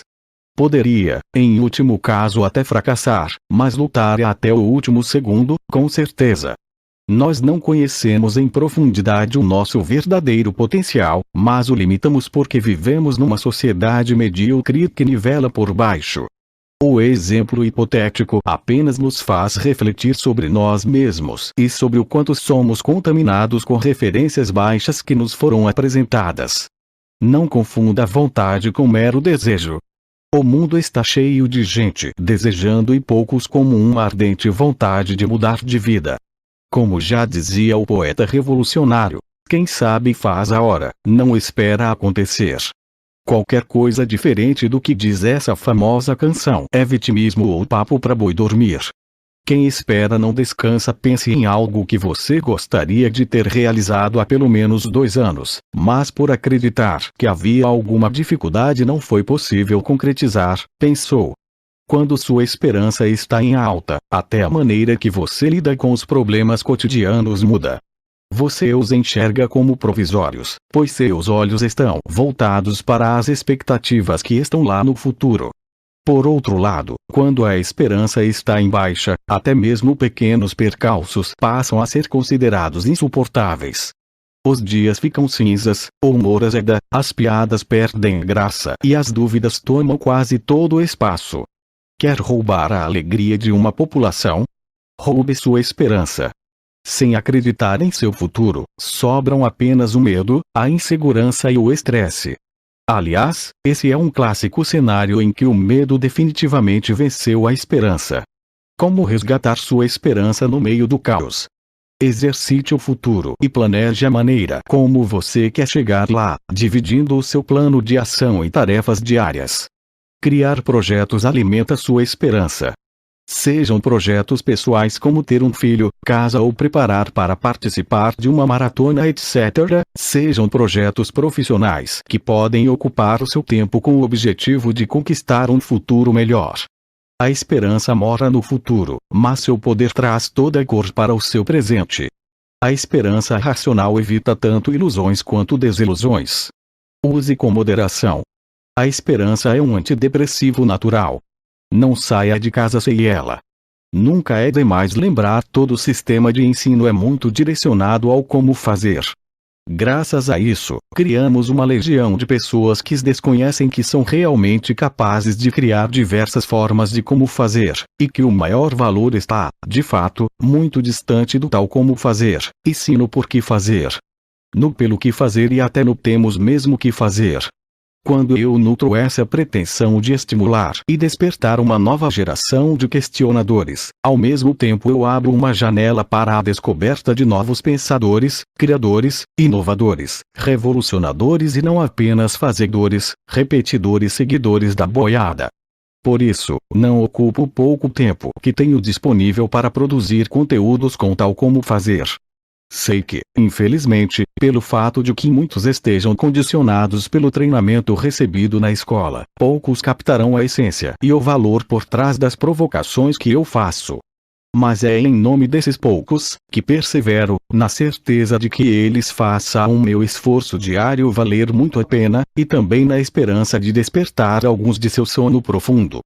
Faço questão de dizer com todas as letras que todos os resultados que conquistei em meus empreendimentos nas últimas 2 décadas, tanto no Brasil quanto no exterior, saindo sempre do zero, e sem contar os resultados que ainda vou conquistar, não tiveram ou terão mais do que 0,0001% de créditos atribuídos a esse sistema de ensino medíocre do como fazer. Logo, não espere algo convencional no sentido de qualquer iniciativa que eu tenha de compartilhar conteúdos, tais como listas mastigadas de como fazer ou manuais de procedimentos. Espere conhecer novas referências e, acima de tudo, observe os meus resultados. Não apenas os resultados do passado, pois empreendedor não tem passado. Pense em algo que você gostaria de ter realizado há pelo menos 2 anos, mas por acreditar que havia alguma dificuldade não foi possível concretizar, pensou. O dedo tecla o que o coração está cheio. As entrelinhas do que você escreve expressam com precisão, para todo mundo ver, o que se passa nos porões mais secretos de seu íntimo. Por exemplo, um íntimo cheio de amargura gera textos cheios de amargura. Se o íntimo está cheio de gratidão, os textos seguirão o mesmo caminho.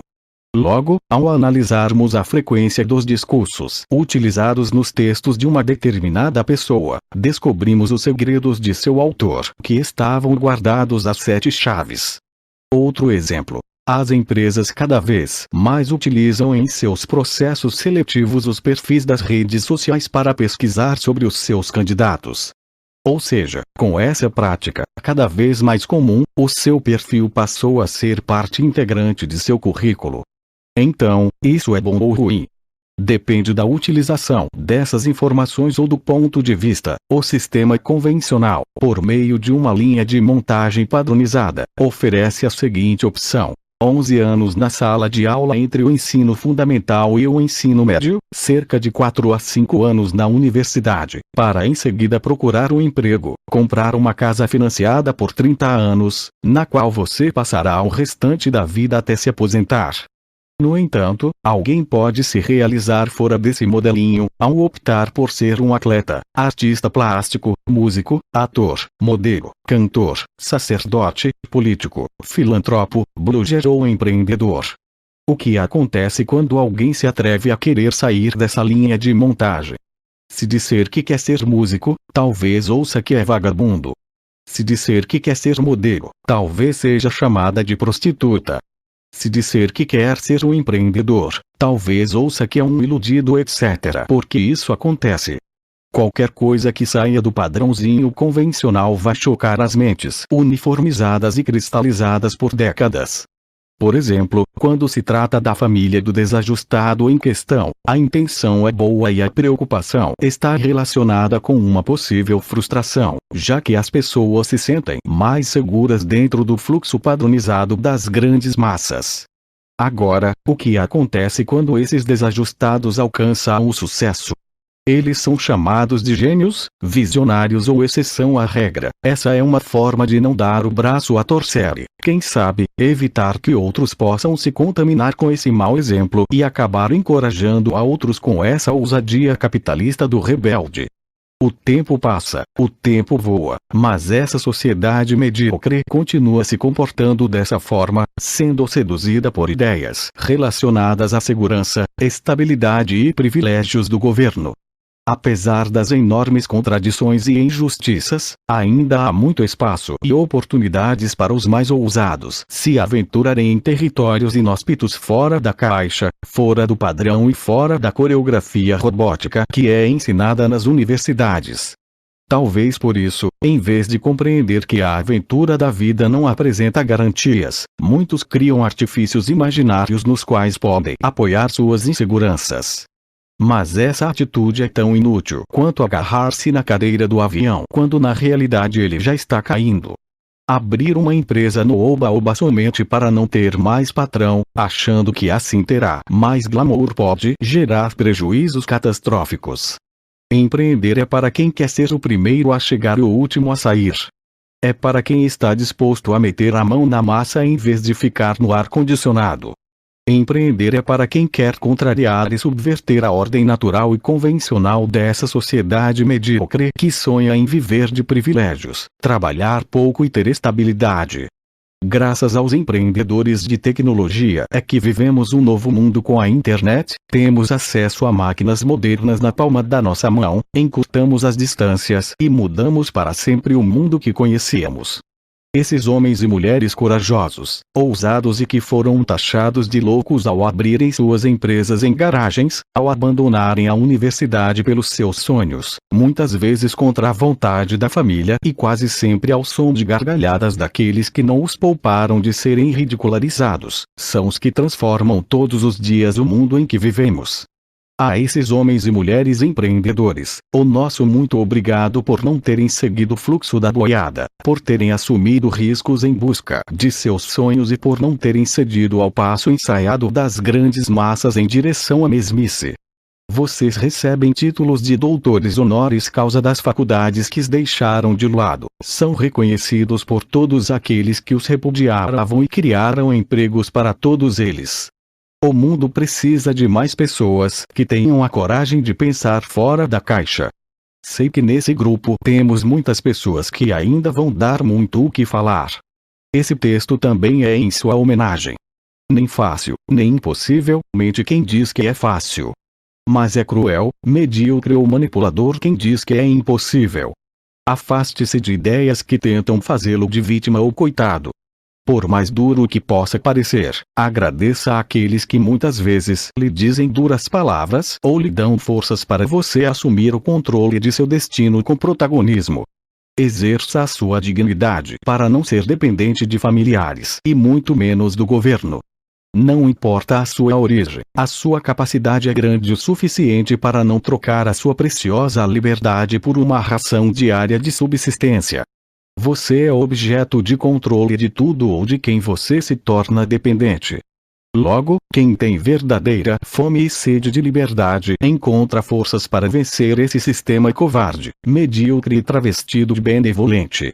Amigo de verdade diz a verdade. Amigos de verdade são aqueles que se propõem a correr qualquer risco de serem mal interpretados para lhe dizer, olhando em seus olhos, que você está errado, mesmo quando você parece obstinado por sua ideia e não está nem um pouquinho disposto a escutá-los.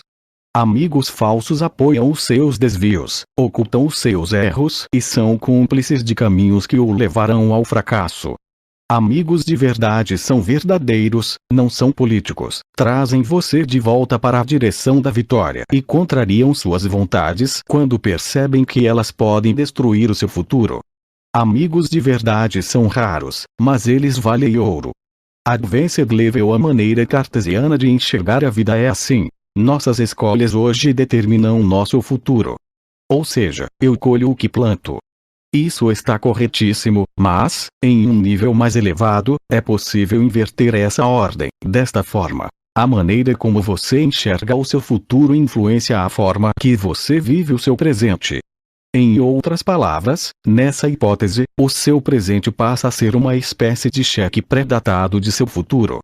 Ou seja, você passa a plantar coisas grandiosas porque antes vislumbrou, acreditou e tomou posse de um futuro grandioso.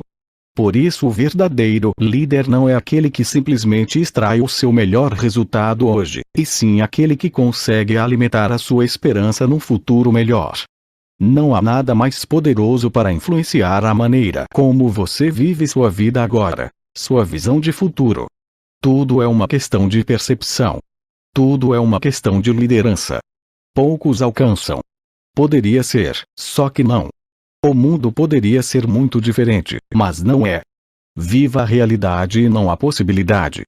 O mundo poderia ser mais justo, mas infelizmente não é. Então, saiba trabalhar e empreender honestamente para proporcionar o melhor para sua família em vez de ficar se lamentando. O mundo poderia ser mais igualitário, mas não é. Nesse aspecto em particular, como ele poderia ser assim se somos todos diferentes e fazemos escolhas diferentes? Como poderia ser se alguns são consumistas aloprados, enquanto outros são bem mais cuidadosos com suas finanças e outros estudam bastante e investem em seu futuro? Logo, é bem razoável que alguns prosperem enquanto outros não saiam do lugar. Sendo assim, sempre haverá diferenças, fazendo justiça aos que fizeram as melhores escolhas e se dedicaram mais.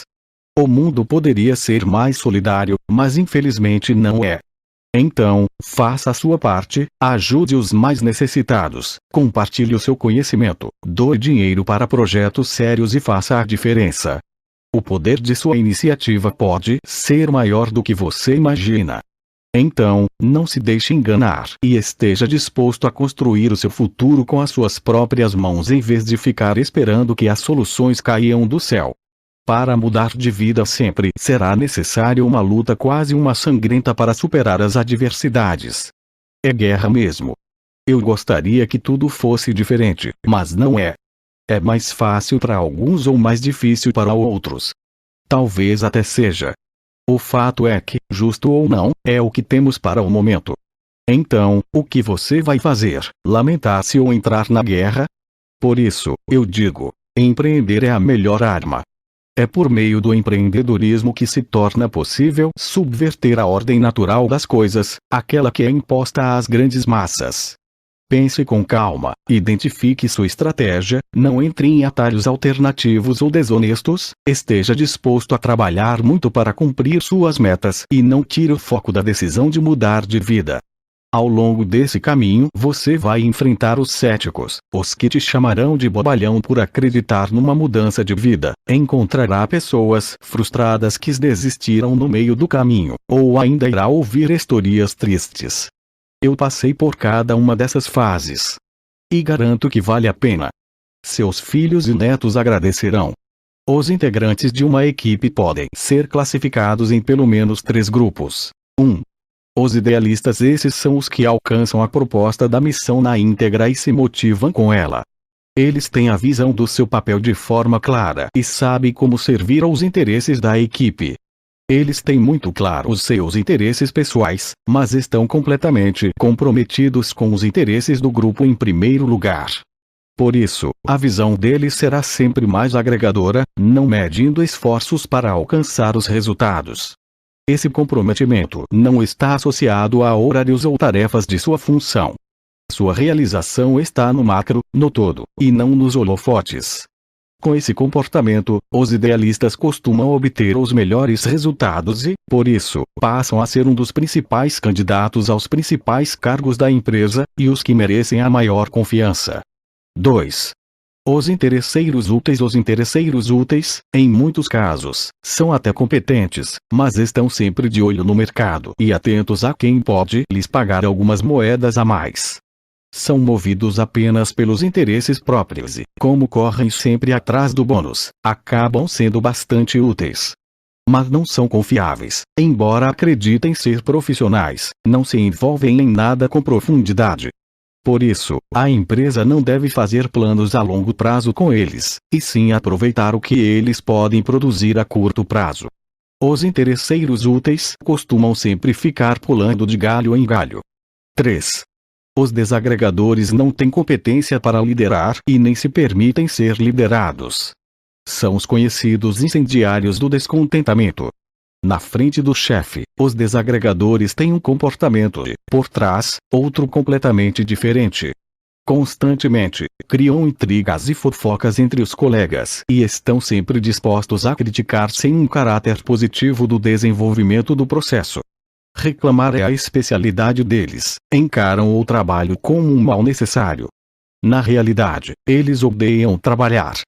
Agem como se todos fossem otários. Quando são identificados, a empresa deve dispensá-los imediatamente, pois nada do que eles produzem compensará o quanto são capazes de desagregar. Esse perfil é cada vez mais comum. São pessoas tristes, sem perspectiva e sem futuro. Liderar é saber lidar com todos os perfis de profissionais e despertar em cada um deles o desejo de mudar, de evoluir, de rever conceitos e, em muitos casos, direcioná-los de um grupo para outro mais eficiente. Mais do que garimpeiro, um líder pode ser um artesão, moldando um perfil aparentemente descartável no ser humano renovado e com novas perspectivas, graças à sua ação de liderança. Mas cuidado! Só é possível ajudar quem quer ser ajudado. Se ao tentar levantar alguém você perceber que ele puxa-o para o chão, solte-o imediatamente e siga o seu caminho com a consciência tranquila. Motivação vem de dentro. Os motivos que o levam a agir são de ordem pessoal. Motivação igual motivo mais ação. Ninguém é capaz de motivá-lo a não ser você mesmo, visto que esses motivos são particulares. Estímulo vem de fora. Vários fatores podem estimulá-lo. Um prêmio, uma ameaça, um desejo, um líder, uma empresa, uma estratégia, uma promoção, não ficar para trás, conquistar status, não perder sua reputação, etc. Basicamente, há 2 tipos de estímulos, que podem assumir várias formas. 1. Ter prazer. 2. Não sofrer. Observe que todos os exemplos de estímulos que relacionei acima se encaixam no ter prazer ou no não sofrer. Portanto, não delegue sua motivação a quem quer que seja.